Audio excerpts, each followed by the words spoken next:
Good afternoon. It's 12 o'clock. We'll get started. Welcome to the Department of Medicine Research Conference. We have two speakers today. Our first speaker is Ron Vagnozzi. Ron did his undergrad at St. Joseph's in Philadelphia, where he graduated Phi Beta Kappa and summa cum laude. He got a PhD in cell and developmental biology at Thomas Jefferson and did a postdoc at Cincinnati Children's in molecular cardiovascular biology. Ron's currently an assistant professor in cardiology, and he is associated with the Gates Center for Regenerative Medicine. His area of research is cellular mechanisms of injury and the stress response of the heart as it relates to the innate immune system and fibrotic wound healing. He's currently the PI of an American Heart Association grant studying macrophage fibroblast crosstalk in cardiac injury. Ron, take it away.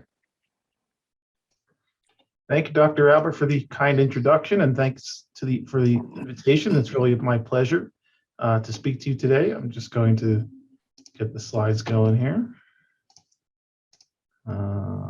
Okay. So what I will try to do for the next 20 minutes or so is just introduce some of the questions that my lab is focused on here at Colorado. I've been here for about a year now. And what I'll try to tell you about is our interest in the cardiac wound healing response, and particularly the role of immune cells of the heart, macrophages, in terms of providing cardiac rejuvenation. And I'll talk a little bit about how we're attempting to fine-tune the immune response away from pathology and more towards healing of the heart. So I've been interested for quite some time in the cellular basis of heart failure. And so what you can see here is just an example of a healthy heart. And you can see two more severe forms of heart disease. You can see a cardiomyopathy where the ventricle grow pathologically. And you can see a dilated failing heart where the walls actually thin and cardiac function is impaired. And so we've been interested for some time in the cellular processes that drive the outcome of heart failure and trying to find new ways to therapeutically intervene in these processes. And so, why is this important? I think it comes as no surprise that cardiovascular disease remains one of the leading, if not the leading, sources of morbidity and mortality. This is despite the fact that we're actually making inroads in improving outcomes after cardiovascular diseases across the world. And so this is terrific, but what it actually means is we now have a patient population with chronic cardiovascular disease living longer and having additional comorbidities, including metabolic syndromes and fibrosis or scarring of the heart. And so we really have very little that we can do therapeutically to address these sort of more chronic, persistent forms of cardiovascular disease and heart failure. So my lab's been interested in the role of the immune response and the role of the fibrotic response or the scarring response in terms of how cardiac tissue damage outcomes occur. And this is just a schematic explaining sort of the two potential ways that the heart can respond to an insult. And the main insult that we'll be talking about is myocardial infarction, where basically the muscle actually becomes ischemic and the myocytes of the heart die. And so what's shown here is again, the two potential outcomes that might occur, and these are very oversimplistic forms. But obviously the heart can undergo scarring, fibrosis, deposition of extracellular matrix that is compensatory and needs to occur to replace the damaged heart muscle, but ultimately becomes pathological and contributes to heart failure. And then there are cases in lower vertebrates and neonatal animals and potentially in young humans where the heart can actually go a regenerative response that seems to involve inflammatory cell activity, blood vessel formation, and this can actually result in restoration of function. As we know, does not occur in patients with heart failure. And so our group and many others are interested in trying to convert this process, a scarring and fibrotic process, into more of a healing process. And so the way we started thinking about this actually was not thinking about fibrosis and inflammation, but was actually thinking about restoring content. And so the heart or even the setting of tissue and organ failure of the heart, ultimately boiled down to a loss of functioning cardiac muscle cells, cardiac myocytes. And many of the treatments that have considerable amount of success don't treat this actual myocytes. They can address a lot of the symptoms and the downstream processes. They don't address the fact that the heart is actually lacking in functional myocardium and muscle cells. And so, again, in a admittedly simplistic fashion, we can think about this in a couple basic ways. We can try to find ways to prevent the myocyte death. This would be cardioprotective strategies. We talk about new myocytes, and that's where I'll open this talk. And then what we're really interested in is modulating wound healing as a way to preserve healthy tissue and actually limit scarring. So as a postdoc in Cincinnati, I sort of got into this topic in the context of cardiac stem cell therapy. And for those of you that know a little bit about this field, it was highly controversial and contentious. And so what we were particularly interested in was this idea that the adult heart had stem cells actually intrinsic to the tissue that could be then isolated and used to regenerate the heart. And there were lots of high-profile papers and a number of clinical trials done for this. And really, the picture a couple of years ago, there was a large amount of controversy, and it really wasn't clear if this mechanism actually was a path forward for regenerating the heart. There were also some high-profile retractions and issues with some of the data that formed the foundation of this concept. But what we did know was that if we inject various types of stem-like cells into animal models of heart failure or injury, we saw functional improvements. We saw that the heart actually performed better. This was not due to making new muscle cells, which is the original thought that really went into this concept of stem cell therapy. And so the question was, how do all these different therapies work? And why do we see these functional benefits in animal models that don't seem to translate as significantly into the early clinical trials that were being done? And so we set out to try to address this using a mouse model of cardiac injury. And what we started with was a really simple question. We just said, let's take the most prevalently used cell type for adult stem cell therapy of the heart, which was mononuclear bone marrow, so whole bone marrow mononuclear cells. And let's deliver these into the muscles, into the myocardium, which had been done in a large majority of the animal studies. And let's just see what these cells intrinsically do in the absence of any other injury. And so what we did is we took normal wild type mice and we injected these mononuclear cells, MNCs, that we had genetically tagged to be fluorescent so we could track them. And we just followed these out over time in the absence of any other stress or injury and just said, what happens to these cells? What do they do? And it turns out their major response was that they caused a localized recruitment of macrophages. And that's shown here with CD68 staining as a marker of activated macrophages. And you can see where our cells are. Here's that membrane tomato, that red fluorescent protein. So we've got this sort of bolus of acute inflammation. And so we asked the question of, well, if this is how cell therapy is working, what if we mimic that without a cell? And so we did a molecule called zymacin, which has actually been around for quite some time, is essentially a mimic of the sterile immune response. And so we could use this compound that we could also fluorescently tag and do the same experiment, instead injecting this zymacin molecule into the right around the area of injection. And you can see the zymacin particles here as well. So now we had a model where we could mimic what we saw as the major effect of stem cell therapy for the heart, which was this innate immune reaction, without actually injecting a cell at all. And so the next question was, what happens functionally? So to do this, again, we used wild type normal mice, and we induced myocardial infarction, actually by ligating the coronary artery surgically. And then after this was our model, we waited 1 week to sort of have a phase that could be potentially an acute therapeutic phase. We injected these cells. We use another cell type as well, cardiac-derived progenitor cells, which had been proposed to be another resident source of stem cells in the heart. Or we use this fluorescent zymacin molecule, and here we looked at cardiac function using ultrasound, echocardiography. And so what's shown here is fractional shortening, which is a measure of systolic heart function. Our control animals that didn't get injury, you can see they have a fractional shortening of about 40%, which is normal for mice. If we injure the heart and then injected saline as our control, we see a large drop in fractional shortening, as you would expect from an injury model like this.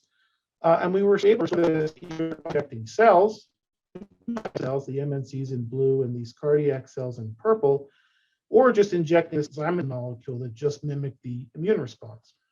And so we looked at a number of mechanisms as to why this might be beneficial. And it turns out what seems to happen with different types of therapies is you actually reduce fibrosis. You reduce that scarring of the heart. You can see that quantified here with serious red staining. And so you're actually limiting this sort of extensive scar and subsequent contractile dysfunction without generating any new muscle. So this was intriguing to us, and we wondered how causing an immune response and how inducing more macrophages in the heart might actually reduce fibrosis. And this is sort of one of the major questions that my lab is pursuing now. And it was well known that macrophages and fibroblasts highly interact in the setting of wound healing. And we know that they're recruited into the heart and they activate in sort of the same temporal cascade. So we know that these cells are contact. But we don't really understand how some macrophages might actually increase scar and others might actually reduce it. So one of the clues in starting to unravel this came from studies that had come out over the last several years that macrophages in the heart, like many tissues, are highly diverse and plastic, and there are multiple subtypes. And this is some characteristic markers. And so there were macrophage phenotypes that were associated with repair, and others that were associated with excessive scarring and inflammation. And we also knew that this sort of recruitment and activation of different types of macrophages occurs in a temporal cascade, and is known that early after wounding, you see an influx of inflammatory monocytes and macrophages. And then a little bit later, you see this sort of expansion and what are thought to be reparative macrophages. And there's markers associated with each of these. Chemokine receptor 2 for inflammatory monocytes and macrophages, and this chemokine receptor, which I'll talk a little bit about, which is associated with reparative macrophages. And so we did a number of experiments to figure out how this diversity of macrophages might be changing fibrosis and scarring. This is just one of the simple ones. We actually, again, use the mouse genetics to label these different populations of macrophages. We can label CCR2 cells with a red fluorescent protein, and we could label CX3CR1 cells with a green fluorescent protein, and we could isolate these from the injured heart. And then we could take these subsets and culture them with cardiac fibroblasts, the scar-producing cells of the heart in culture. And essentially what we found is that when you mix different populations of macrophages with fibroblasts, the fibroblasts take on a differential gene expression profile. The CCR2 cells in purple or pink actually induced activation of fibroblasts, and this is smooth muscle actin as a marker of activation of fibroblasts. And you can see this doesn't really occur when you add in CX3CR1 macrophages, which were proposed to be more tissue healing. We looked at a number of different genes in this experiment, and we saw pretty much the same profile. So again, one of the major components of the ECM, the scar, was also induced with CCR2 cells, but not these CX3CR1 cells. So that sort of forms the basis of what my lab is interested in, which is trying to harness the immune response to improve wound healing of the heart. And we think about this in a number of ways. We think about the diversity of macrophage phenotypes and how that could impact damage sensing, what the macrophages themselves might be doing in the context of scarring, and then how they talk to fibroblasts. And we primarily, again, use mouse models, mouse genetics, and cell culture models to try to understand these processes. So I'll talk a little bit about what we're working on now. One of the questions we're really excited by is this question of what makes a macrophage a pro-healing macrophage. And so what you can see here is sort of a schematic of a prototypical macrophage and all the different surface receptors that one might find on these cells. And the ones I've highlighted here with arrows are all genes that are associated with a healing phenotype of macrophages coming from RNA-seq analysis and sort of broader gene expression analysis. But what's really not clear is why do these signals and why do these proteins, do they actually contribute to making the macrophage more of a pro-healing like phenotype? So we've gone after this and we've looked at a couple of the key receptors. One of them we're really interested in is this chemokine receptor CX3CR1. It's been known for some time that it's expressed highly in tissue macrophages of the heart. Here it's just using a genetic model to label these cells with GFP. And we know that it's a GPCR with only one known ligand, fractalkine or CX3CL1. But what we really don't know is, does the cardiac healing macrophage require CXCR1 signaling, or is it just a marker? We have some data that if you delete CXCR1 in the heart, you actually worsen wound healing and you actually increase mortality after infarct. But you don't seem to actually change the content of the macrophages themselves or monocytes and neutrophils, other innate immune cells as well. We can use genetics to label cells, and we can find that even if you delete this receptor, you can track these cells with GFP, and they're still in the heart. So we're not preventing these cells from entering the heart or even sticking around. And so we think that one in macrophages renders them less of a healing-like phenotype and more inflammatory. We think this in part because we can isolate knockout cells and culture them and actually see that if we induce inflammatory signaling, the cells that produce more inflammatory cytokines. So we think that this is one key pathway that makes a macrophage more prone to actually try to dampen excess inflammation and heal the heart. We're also very interested in not just understanding the signals that occur intrinsic to the macrophage, but how these signals then translate on the scarring cells of the heart, the fibroblasts and the myofibroblasts. One of the clues, again, that we have is that tissue macrophages and fibroblasts in the heart are really in close proximity and seem to be in physical contact. And so this is a section of mouse heart immunostained with macrophage markers CX3CR1 in green, and you can see fibroblasts in this white and pink labeled PGFR alpha. And you can see that even in the absence of any stress, this is just a wild type or a healthy heart, that macrophages and fibroblasts are in close physical proximity, and they have these cellular projections that seem to almost wrap around each other. So we're really interested in understanding if this is biologically important and is a potential hub for signaling between macrophages and fibroblasts that could be therapeutically modulated. So we're doing a lot of this with cell culture models, including doing some high content imaging to try to quantify and modulate macrophage cell shape and cell morphology. This is just real new data where we can show that in response to different inflammatory stimuli, we can change macrophage morphology. And you can actually do cytoskeletal modulators. And so we're really interested in trying to couple these cell phenotypes to functional phenotypes. We're looking at this in terms of gene expression and gene regulation. Here's the prototypical NF-kappa B transcription factor, and you get nuclear localization of NF-kappa B as well. The other thing we're really interested in is that these different types of macrophages seem to actually physically segregate in the context of injury. So here's, again, our genetic system where we can label these two populations, the inflammatory CCR2 cells and the more immunomodulatory CX3CR1. And you can say really injury.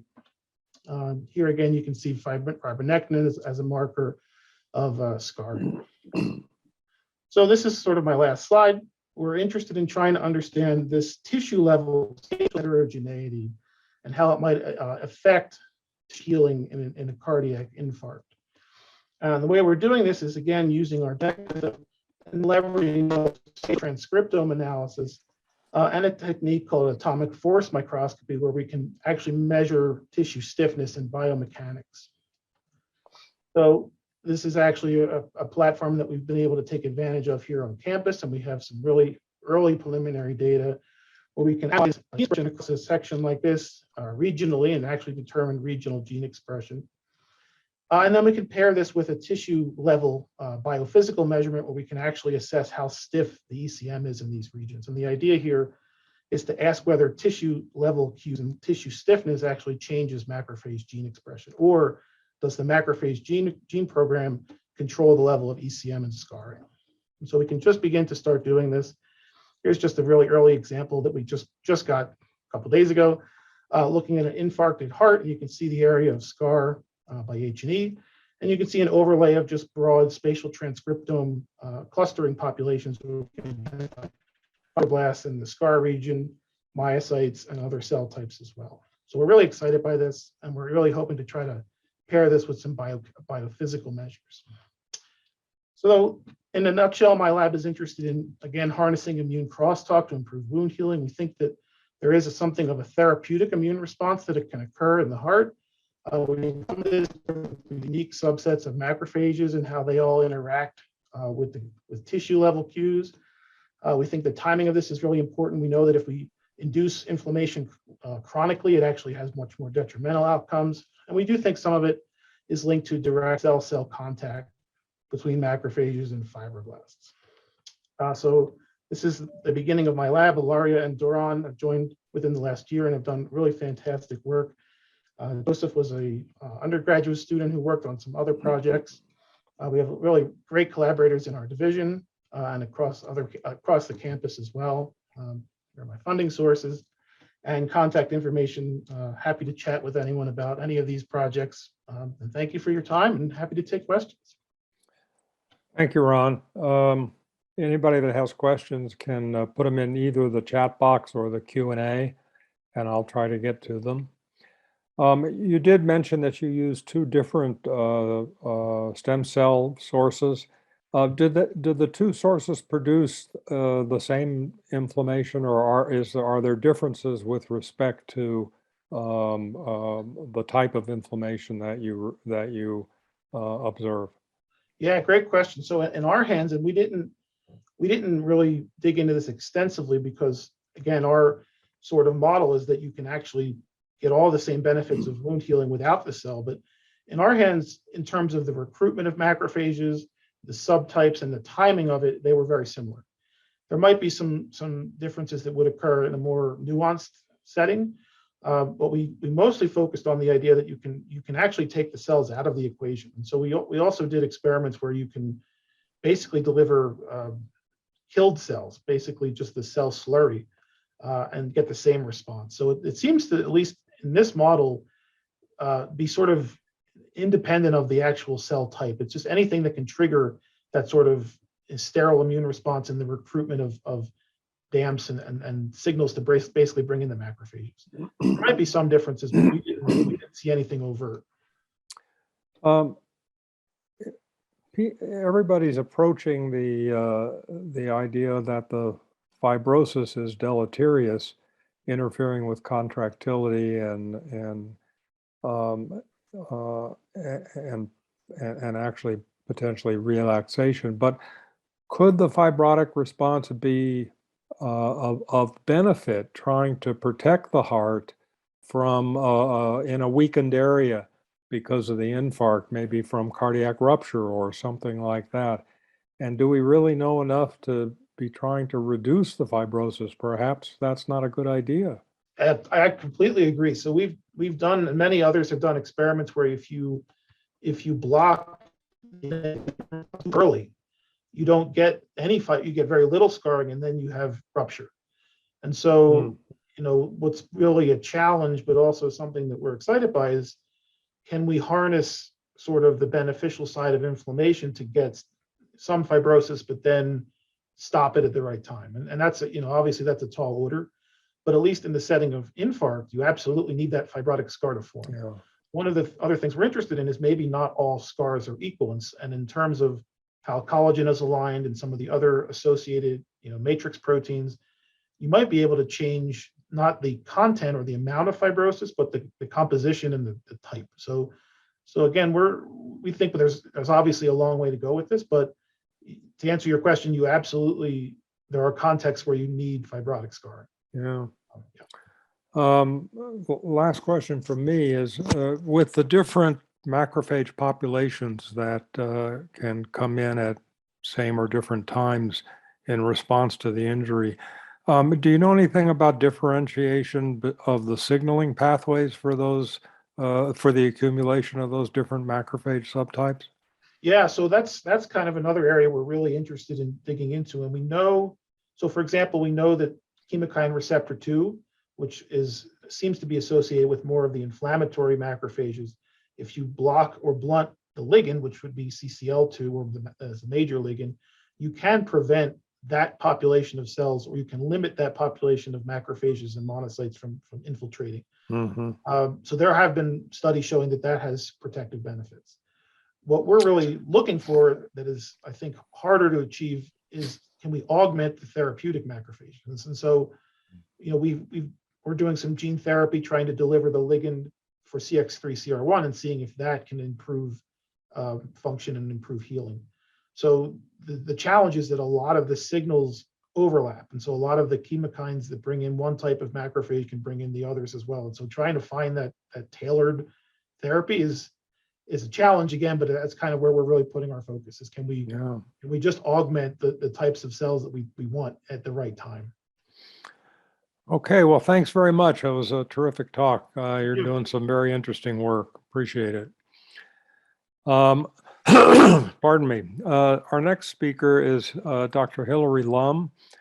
Dr. Lum did her undergrad at Northwestern, did an MD and PhD in cell and molecular biology at the University of Wisconsin, where she was part of the medical science training program. She did her residency in a geriatrics track at the University of Pittsburgh, and then did fellowships in geriatrics, hospital, and hospice and palliative medicine, and was an NIH Beeson Scholar in health and a health and aging policy fellow. She's an associate professor of medicine and geriatrics and is the associate director of the Clinical Faculty Scholars Program for the CCTSI. And she is a co-director of a T32 that we have at the university in palliative care. She previously was noted as a Department of Medicine Rising Star.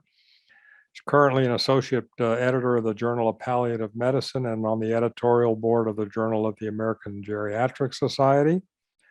Hilary is currently a co-investigator or co-principal investigator on 7 active NIH grants, and she's the PI of an R01 on advanced care planning.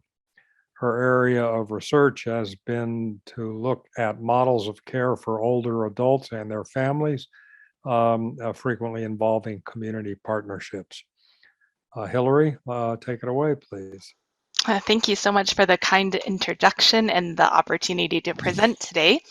I am really, the link here is that in my PhD, I studied CD40 activated macrophages. That was a long time ago. I'm not going to speak about macrophages today. The science has advanced a lot. So thank you for the initial presentation, the first presentation. Let me share my slides here. So I am speaking about engaging stakeholders and dementia care at UCHealth. There we go. Okay. Okay, fabulous. Hopefully you can see it. Yeah, we're good. Oh goodness, Zoom is not my friend right now. So engaging stakeholders to improve dementia care at UCHealth, building capacity for pragmatic research. Here are my acknowledgements and disclosures. In particular, this project is funded by the National Institute on Aging. Your slide did not advance, Hilary. Is it coming? No. Okay, let me try again. I'll try sharing again. Thank you so much for the feedback on the technology. So hopefully this is the acknowledgement slide. Nothing's up yet. Yeah, okay, that's correct. Okay, Zoom continues to give me issues.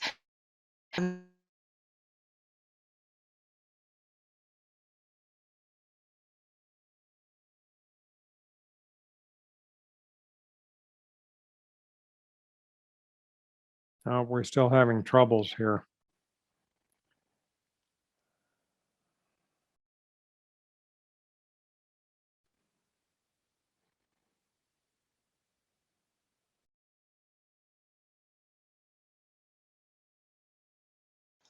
Okay, how's this? That's better.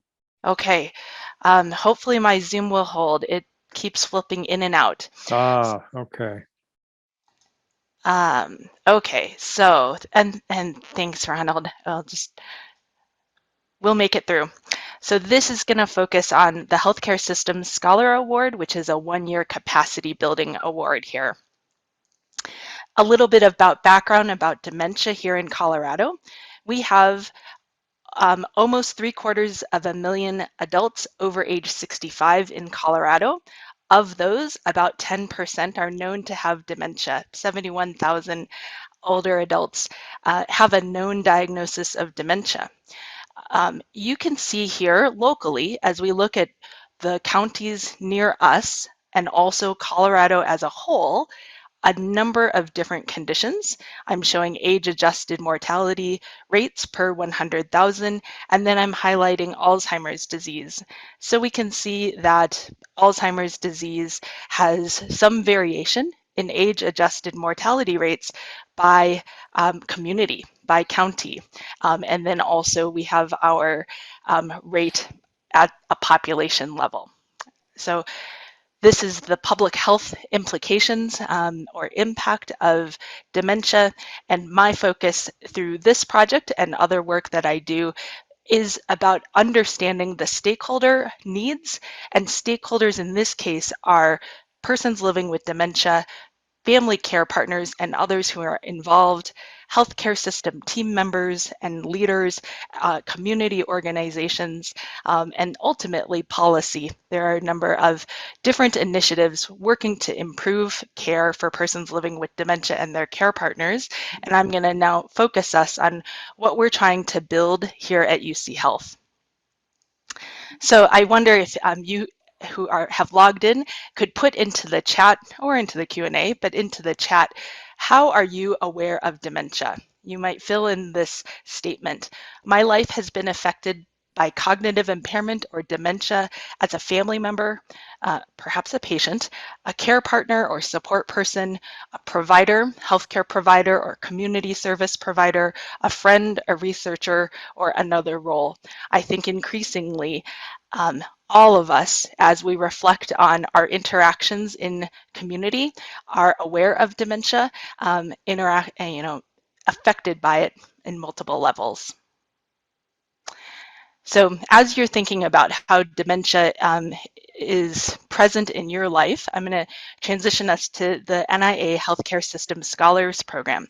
This is a one-year capacity building program with the ultimate goal of being able to help us prepare for pragmatic, real-world clinical trials where we are testing evidence-based interventions in as generalizable of a fashion as we can. My specific focus is to improve communication through digital tools. So this capacity building grant is focusing on refining dementia caregiver digital tools to improve communication within our system here at UCHealth to ultimately improve care for persons living with dementia and their health system and their family care partners. So contextually, UCHealth is a large academic health system with multiple hospitals and a large network of primary care and specialty care clinics, all unified through our use of Epic. And at present, we don't have current system-wide dementia priorities. So as I think about what would be involved in developing care models for individuals with dementia, we can think about how I want the perspectives of what are the interventions that could be put into place, what are the perspectives of care partners and the persons living with dementia, and what then is the context of our healthcare system setting. So our hope is to build capacity and understand the needs of each of these different domains to bring together at the same time so that we are able to test research interventions and demonstrate if they work, how we implement them. Within all of my work, and especially this project, here are some of the guiding values that I hope we embody. I hope that we can focus on meaningful outcomes to the end user, to persons living with dementia and care partners. I hope we can focus on equity through cultural awareness and implementing systems in a way that is inclusive and reaches underserved communities. I want us to leverage interprofessional collaborations, and particular to this work, use in health informatics tools. So there are three different goals that I'll walk you through as I'm sharing sort of this works in progress approach. The first goal is to understand what matters to persons living with dementia, PLWD, as well as their care partners, specific to our current and future dementia care digital tools. Also then to ask clinicians their preferences and healthcare system leaders their value propositions related to implementation and sustainability for workflows. And third, to be planning the foundational tools that will help us implement and conduct pragmatic dementia care health IT tools through building electronic health record capacity. So this overall approach really relies on multiple stakeholder input, iterative, ongoing, user-centered design, and this overall concept is called designing for dissemination.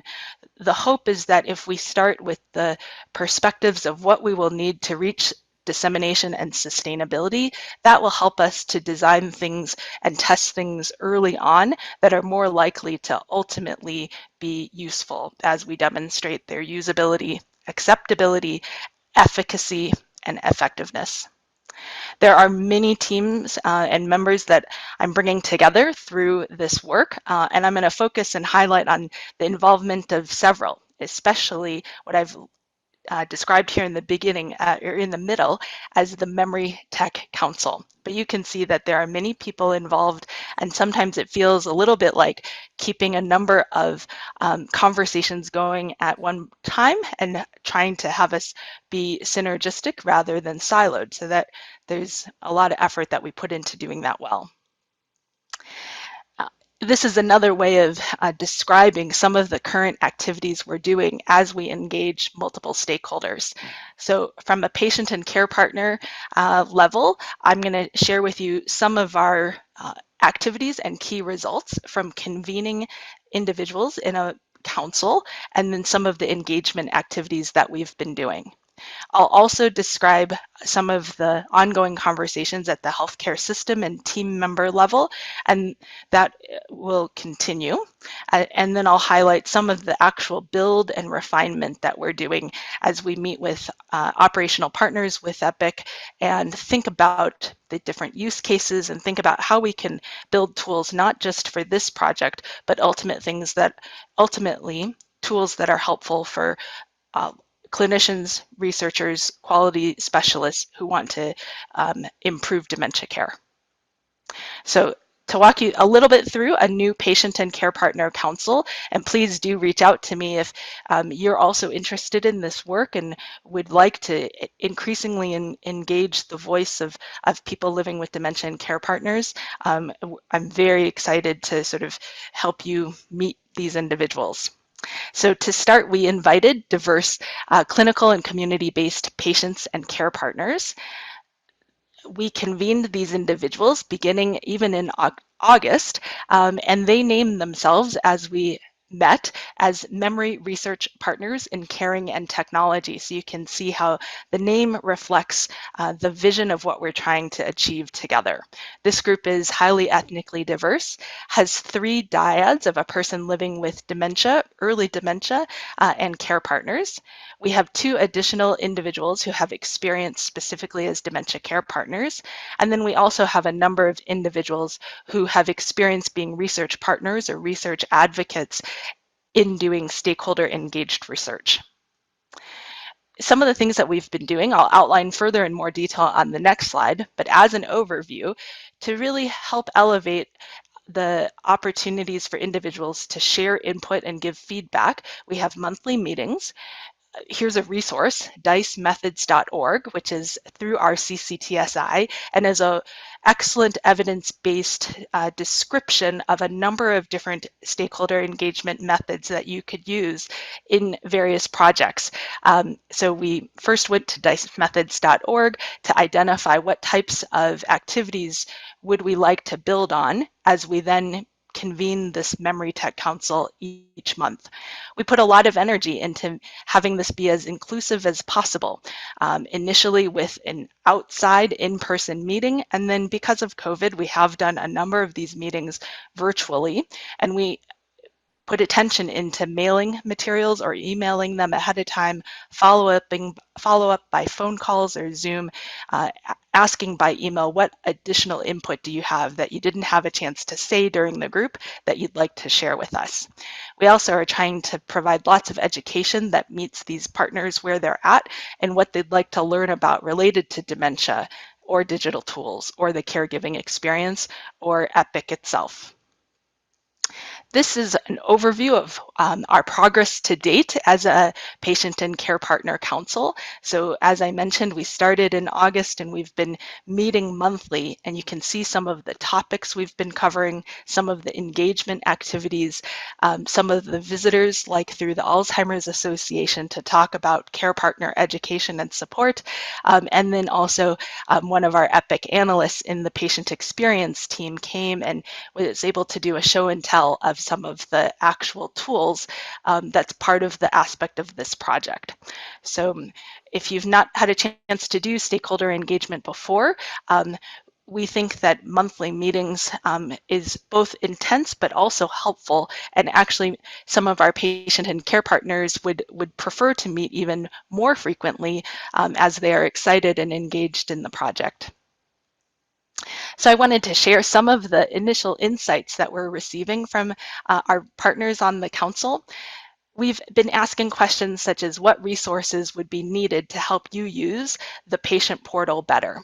At EPIC, that's My Health Connection, and our council members have said it would be helpful to have additional technology supports, more dementia-specific resources available through the portal. There's also a need for uniform information and confidentiality, and I'll say more about that as we asked also about potential supports or barriers for an individual, especially who's a care partner of someone who has dementia. So an example of specific supports would be, could available healthcare team staff then have more specific training related to IT support? And we've also heard this from clinicians where they've been able to engage medical assistants in an example of how to share information with a care partner to look for something on My Health Connection. And that then helps improve communication. So some of the things we've been thinking about are how could we systematize some of those best practices that we're hearing from patients, care partners, clinicians. We do see that one barrier is that lack of private communication for care partners. There is concern about if I'm interacting through the patient portal, could the person with mild cognitive impairment or early dementia see that message and potentially have their feelings hurt or have an emotional or adverse response to that? So these are some of the things that care partners are worried about. There's also a known challenge of redundancy between the portal and the clinic. As more of our patients and care partners are checking in through the patient portal, they also then find it odd when they are asked the same questions when they come to clinic. So we hear that as members of the healthcare team of really wanting to have consistency, uniformity, and have it be as usable as possible. Part of stakeholder engaged research for me, as I mentioned, was really to understand meaningful outcomes. So we've asked the question to our council, what can patient portals accomplish? I'm wondering, what is the value of a patient portal or value of improved communication to you as a care partner? And so we've learned from our partners that reduced stress, reduced caregiver distress, would be a helpful outcome to achieve. Ability to share information, reducing the time of the visit. For instance, if information is shared ahead of time and then can be followed up on during the visit, might be a valuable thing to care partners, and ultimately safety and peace of mind for dementia dyads. So these things are difficult to measure at the point. So as the researcher, I want to continue to press into that also. How could we reliably measure some of these meaningful outcomes? I'm now going to switch a little bit to goal 2 that I mentioned to you of understanding what's currently present here at UC Health and where are we at in conversations with clinicians and healthcare system leaders about the value propositions and system-wide capacity that we could imagine for dementia care. So here at UC Health, we're fortunate to be thinking strategically over a 5-year plan of how can we identify and then optimize and improve the care of persons with serious illness. That doesn't specifically call out individuals with dementia, so I think there's an opportunity and space there to identify what types of models might we want to implement that in our context. So we've also been doing some priority setting with our CMIO, Dr. Lin, who's on the call today, thinking about how there is now system-wide rollout of Our Notes, which is the e-check-in intervention that outpatients receive prior to follow-up and new visits. And could that be modified for individuals who act as care partners, who may be logging in to someone's patient portal account, the person with dementia's account, and how can we improve that interaction where there's now a triad of people involved through the e-check-in process. We also know that there are some existing patient portal reports, and could we use those to really understand use across specific populations, including individuals with dementia?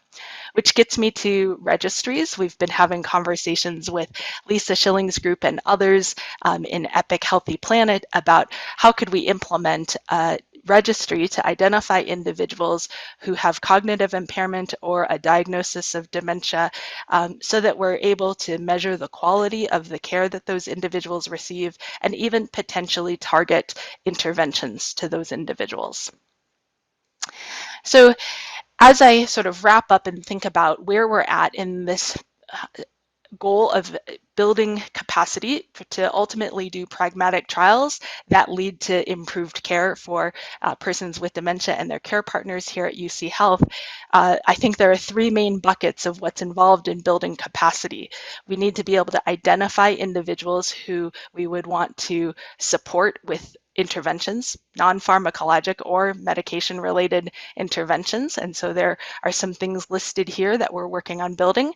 Then in the middle box, we want to be able to implement tools, whether it's a known evidence-based intervention or an adaptation to existing tools that we can then share with individuals with dementia or their care partners and study how they work. I'm focusing first on Our Notes as an adaptation that we see a lot of potential for being able to help allow a care partner to self-identify that they're involved, and we hope in the future to be able to give that care partner more agency to be able to even share how they'd like to be involved in the clinical care, that visit, or longitudinally for the person living with dementia. Right now, we don't have opportunities to identify the care partner or understand how that care partner would want to be involved in clinical care. We also don't yet have ways to offer care partner resources through the portal or otherwise.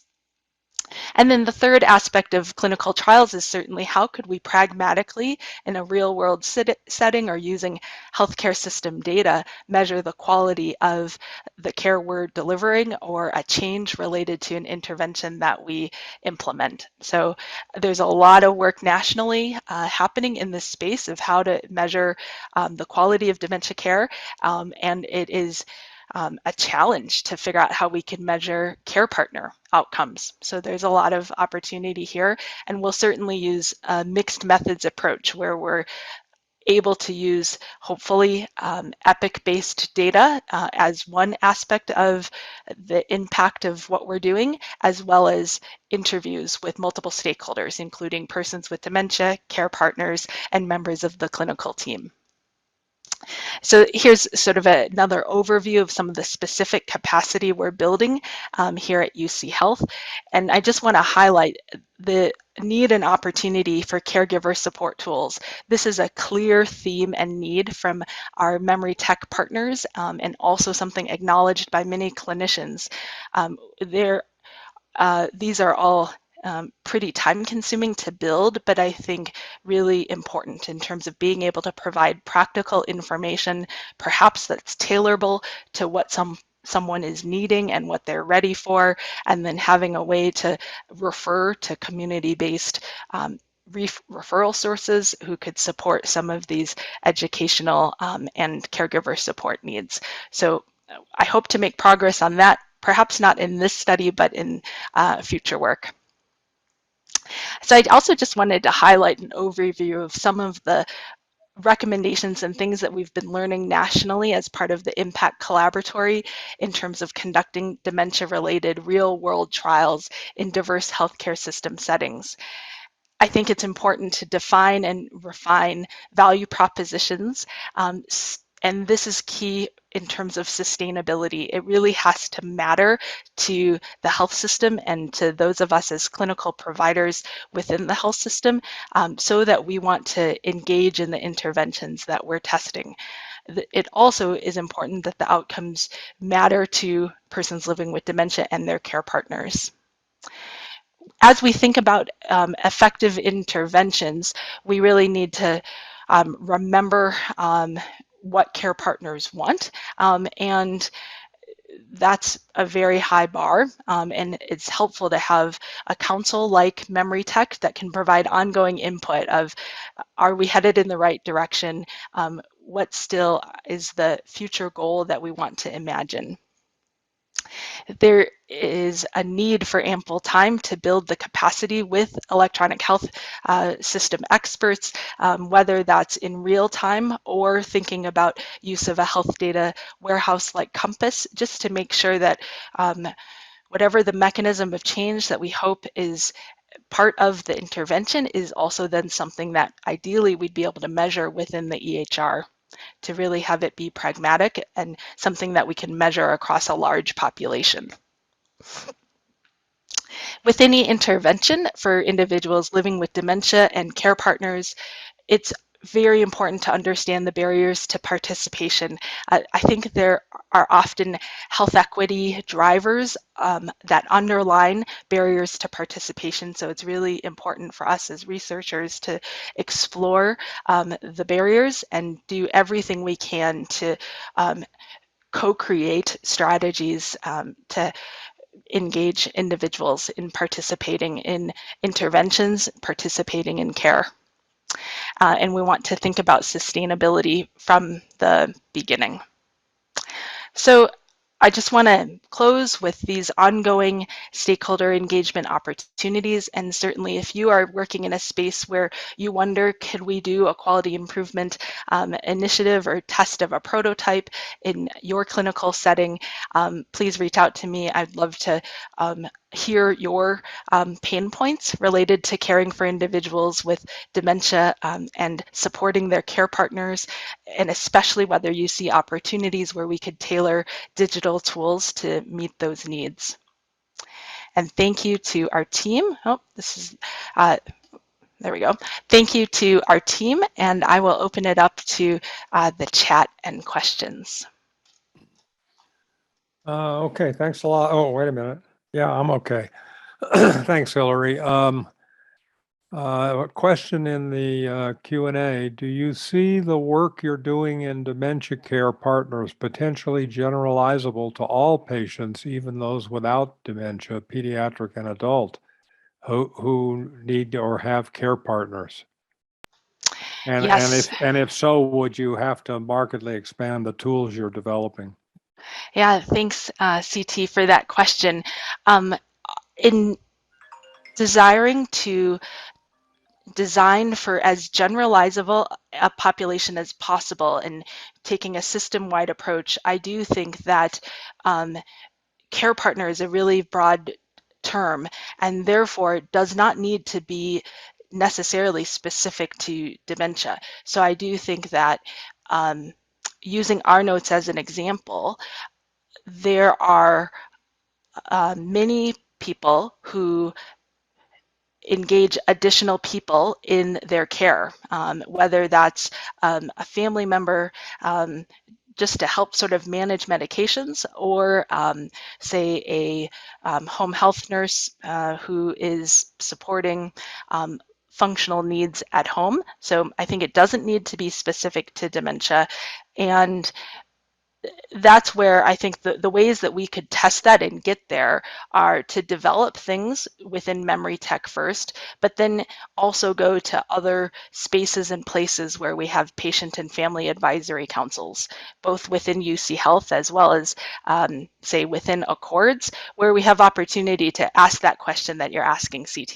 You know, can this also work for you as a family member of someone and support person of someone who has a different way of interacting with clinical care, a disability, or another limitation for which you'd like to invite them in? Thanks for that question.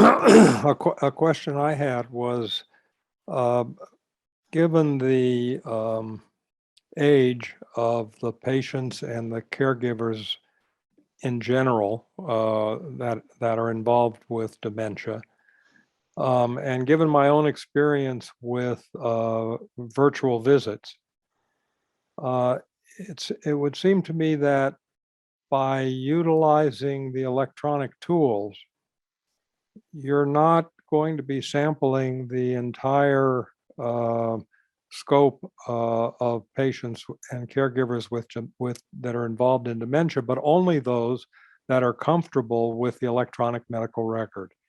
And do you see that as a problem with respect to generalizing the results of any pragmatic trial that you might do? Yes, it's something that we have to be very mindful of. We want to make sure we understand who is participating so that we also know who might not be participating. I think here at UCHealth we have a lot of opportunity to really understand that.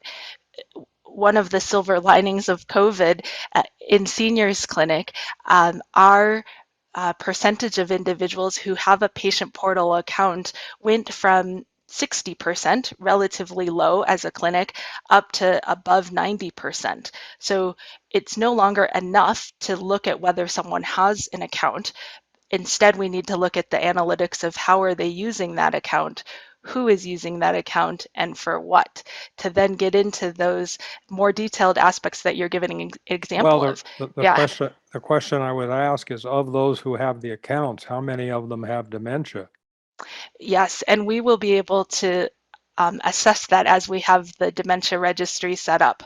So we will be able to start looking at subpopulations who among those with dementia who then still are using or are not using, including by family access. And that will help us also to understand, are there additional language or health literacy or technology or just preferences not to use it? Because all of those are real aspects.